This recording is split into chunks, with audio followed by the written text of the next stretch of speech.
You feel like you have failed. You pushed yourself until you broke. Your career, your energy, your motivation, it's all in ashes. Society calls it a breakdown. But what if it's actually a breakthrough?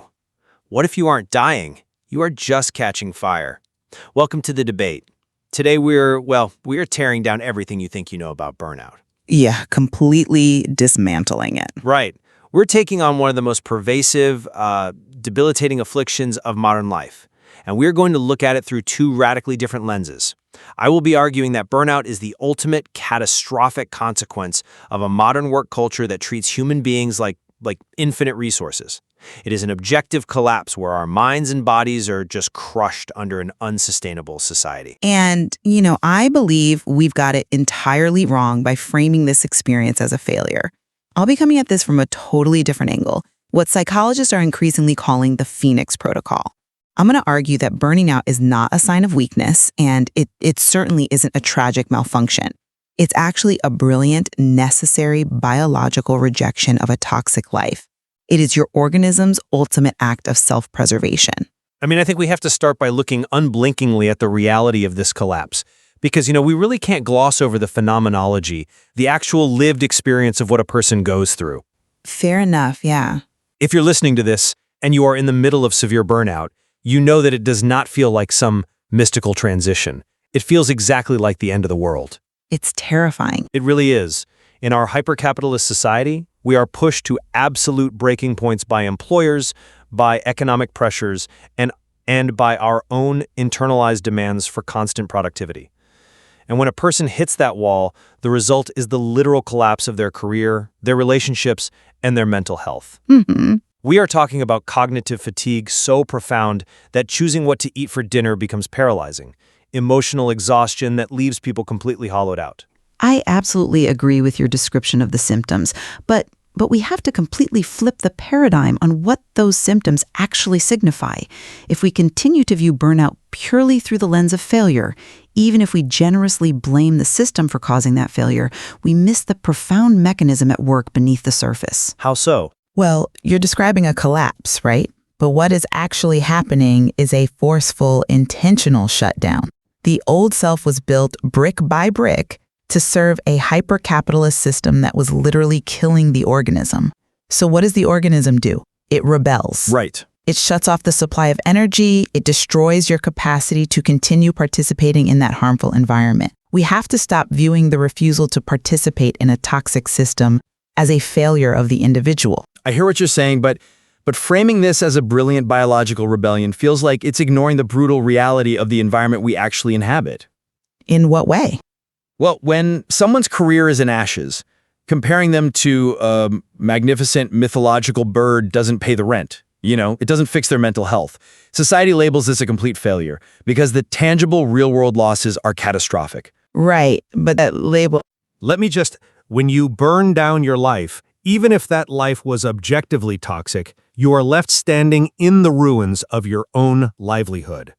The hyper-capitalist system does not pause to applaud your biological rebellion. It evicts you. Yeah. It replaces you. Exactly. It replaces you within a week. The individual is left dealing with severe material consequences.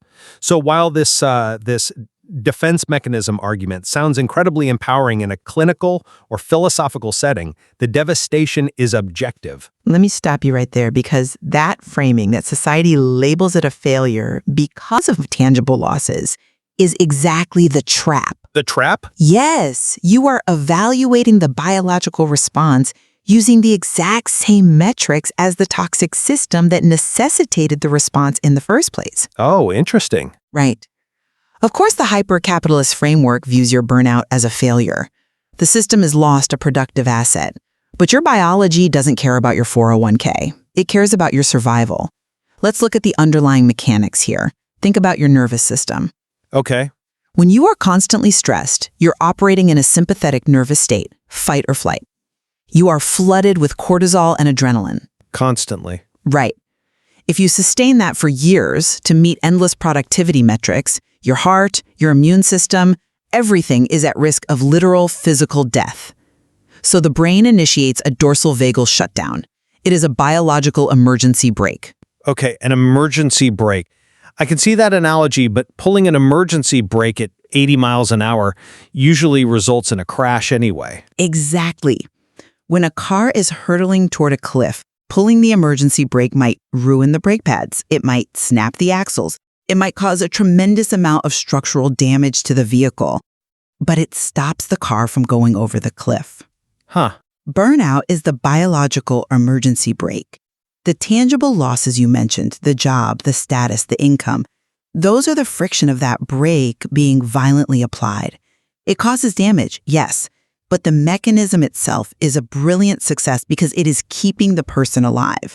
The brain literally cuts off dopamine. It restricts access to your prefrontal cortex, which is why you can't make decisions. It forces you to stop.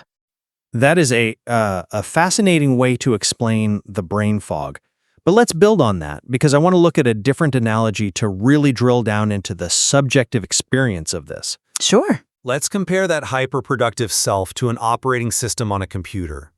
If hyper-capitalism is a malicious app that is overclocking the CPU and melting the hardware, burnout isn't just the computer freezing. It feels like the motherboard forcibly wiping the hard drive to save the physical machine. Yes, that's a great way to put it. But here is the problem. For a human being, wiping that hard drive means erasing their entire identity. If you're listening to this and you are in the ashes right now, hearing that this is just your biology saving you probably feels incredibly dismissive because you are terrified. You have lost the only operating system you knew how to use. I don't mean to be dismissive of the terror at all. The terror is absolutely real, but understanding why the hard drive had to be wiped is the first step out of that terror. We have to look closely at what the phoenix metaphor actually represents in psychology. Okay, walk me through it. The mythological phoenix doesn't just die of old age in a dark corner. It combusts intentionally. Now, obviously, a person does not consciously say, I am going to burn out today, but their subconscious nervous system makes an intentional choice to shut down the machinery. And here's the most crucial part. The ashes of burnout are not the end of the story. They are the literal, necessary fertile soil required for rebirth. I want to push back on that idea of fertile soil for a moment, because it romanticizes the despair. Let's talk about the state of being in the ashes. Okay. When individuals hit rock bottom, there is an overwhelming sense of finality. The focus is entirely on what was lost in the fire. They look at their former capacity, their ability to work 14-hour days, their ability to juggle endless social obligations, their sharp memory, and they mourn it. Right. The state of severe burnout, I mean, let's be honest, it's often entirely indistinguishable from clinical depression. There is a profound sense of dying in despair. The material realities of their world have vanished, and their psychological architecture has collapsed. To tell someone in the depths of that heavy, crushing depression that they are simply in a defense mechanism doesn't necessarily alleviate the weight of the ashes they are buried under. It doesn't alleviate the weight, instantly no, but it changes the meaning of the weight. How so? The despair you are talking about is very real, but we have to ask, what exactly are they mourning? They are mourning an identity that was always destined to destroy them. They are mourning the loss of their capacity to be exploited. Wow. The loss of their capacity to be exploited. Exactly.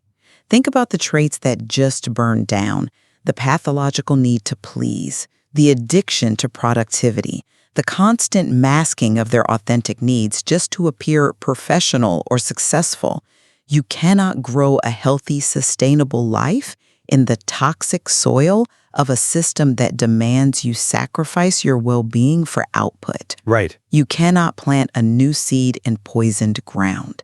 The fire destroys those old maladaptive coping mechanisms. The ashes are all of those toxic traits reduced to carbon. Yes, it feels like depression, but it is a period of deep physiological resting and recalibration. The old operating system is gone, and the new one hasn't been installed yet. But if the ashes are the fertile soil, we must acknowledge how terrifying it is to exist as soil. The void left behind is immense.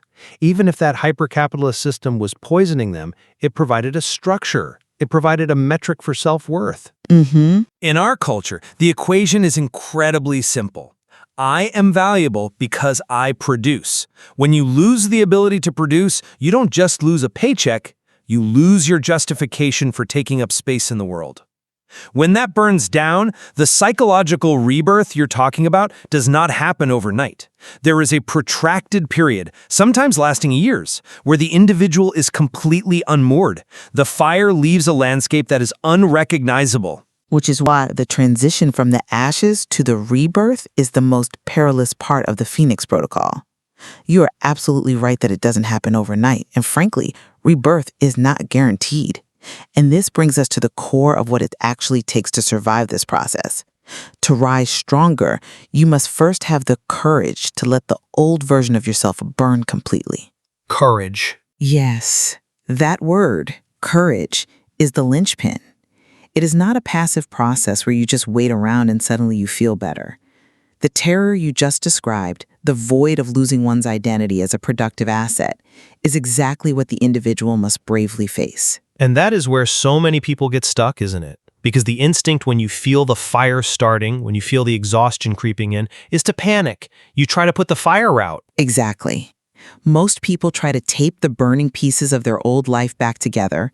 They double down on the caffeine. They download new productivity apps. Oh, the productivity apps. Yeah. Right. They start reading books on time management as if their impending biological collapse is just a scheduling error. That's a great point. They are desperate to get back to the office, get back to the grind, get back to being useful.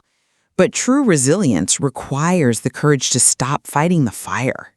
You have to let the terrified, exhausted, hyper-productive version of yourself turn completely to ash. If you try to hold on to it, you will just be perpetually scorched by a fire you refuse to let finish its job. That is an incredibly demanding proposition. You are essentially saying that the individual must actively participate in their own structural dismantling. They have to intentionally embrace the loss of their former identity. And I have to agree that this represents the ultimate requirement of resilience. If you fight the burnout, if you view it merely as a temporary obstacle preventing you from returning to your toxic baseline, you will never reach the rebirth phase. The intense pain of hitting rock bottom, the stripping away of everything you thought made you valuable, is precisely the purifying mechanism. You cannot become the next, stronger and more brilliant version of yourself while still clinging to the armor of the old version. No, you can't. Because that old armor is exactly what was crushing you. Yes. Letting go of that armor is the most frightening thing a human being can do. It requires profound trust in the biological mandate of your own body. Your nervous system knows that the way you were living was unsustainable. By letting the fire burn, by sitting in the ashes without desperately trying to reconstruct the toxic past, you are finally aligning with your own biology instead of fighting it on behalf of an economy that doesn't care about you. Yeah. Think about the mechanism of recovery here. When you finally stop trying to force your brain to produce, when you accept the shutdown, the dorsal vagal state eventually lifts. The nervous system realizes the threat, the chronic stress of your old life is gone. Right. And from that baseline of zero, a new psychological architecture can be built.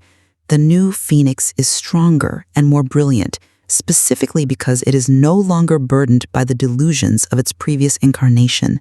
It has learned the limits of its environment and the true nature of its own vitality. Which brings us to a really powerful synthesis of these two perspectives. The dual nature of burnout is perhaps its most defining characteristic. On one hand, as I have argued, it is undeniably a painful, devastating consequence of being pushed to the breaking point by an unyielding societal structure. The losses are real, the eviction notices are real, and the despair is an incredibly heavy burden. We cannot minimize the systemic failures that drive people to this point. And on the other hand, it is the ultimate manifestation of human resilience. It is the uncompromising refusal of the human organism to quietly accept its own destruction. It is the fire that clears the poison so that genuine, sustainable growth can occur. The tension certainly remains between the harsh reality of living in a society that demands endless output and the empowering biological mandate to reject that toxicity. There is clearly much more to explore about how modern psychology utilizes these ancient frameworks to help us understand and navigate our human limits. We are just beginning to understand the deep connections between our nervous systems and the environments we force ourselves to live in. Tonight, look at the ashes of your exhaustion. Stop crying over what burned down and ask yourself, what is about to rise?